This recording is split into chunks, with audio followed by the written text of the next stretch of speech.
Hey yo, good day mga idol. Sasagutin lang natin yung mga tanong ng mga idol natin sa mga comment section natin.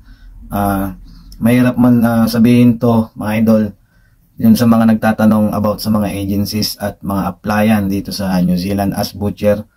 Mga idol kasi may mga nangyayari dito sa New Zealand about sa recession. Hindi lang po sa New Zealand nangyayari to. Iba't ibang bansa na rin po yung gumagawa ng recession para sa mga workers, mga idol. Lalo-lalo na sa mga butchers at sa mga skilled worker na nandito sa New Zealand. So, may mga tropa tayo na tinamaan ng recession dahil yung mga nawalan ng trabaho na mga butcher nating tropa, ayan, nagtatanong din sa akin mga idol. Pero wala akong i-recommend sa kanila dahil ang mga company rin dito at yung mga kilala natin na may contact sa mga agency is wala rin silang magawa dahil unang-una yung rate po ng New Zealand ngayon sa per hour is $29 po mga idol. Ilan lang po yung may mga visa na ganyan dito na mga butcher na kapasok dito sa New Zealand. And yung mga $27 ang visa, so sila po yung mga tinamaan ng mga recession. Marami-rami na rin po silang nawalan ng trabaho. At yun ang unang-una yun dun sa South, maraming nawalan ng work doon as a butcher mga idol. Pero hindi lang po butcher yung tinatamaan ng recession mga idol. Lahat po yan, lahat po ng workers dito sa New Zealand ay tinatamaan po ng recession, yung apektado ng recession na yan dito sa New Zealand. And sa bagong application naman ng mga butcher mga idol ay meron na pong IELTS ang pag-apply sa New Zealand.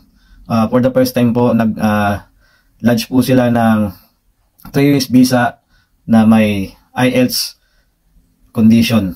Ito po yung first time na merong IELTS dito sa New Zealand since nung yung nag-apply ako ng 2018, wala pa pong IELTS noon.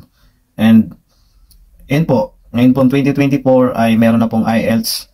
Ang band score po na nabasa ko dito sa immigration is 4.0 yung ano niya, yung total band score niya mga idol. And yun nga po, dahil sa mga marami na bagong lalo na sa per hour, ayan, nabago yan last February 2023, naging $29 na po yan. Isa po yan sa mga dahilan kung bakit bumagal yung pasok ng mga application, mga nag-a-apply dito na butcher mga idol.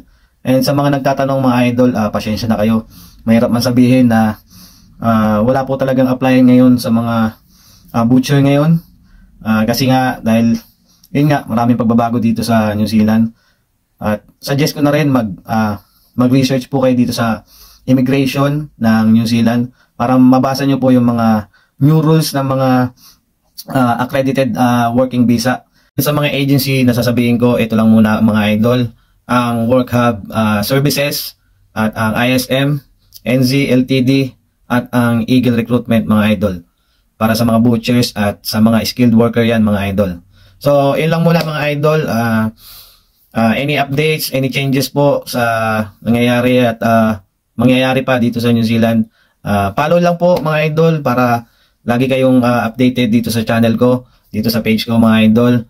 And yun lang po, good luck sa inyo mga idol, sa mga nag-a-apply. Tuloy-tuloy lang mga idol, trust the process mga idol. Makukuha nyo din yan dahil ang butcher ay in demand sa buong mundo mga idol. So yun, salamat sa inyo mga idol, God bless.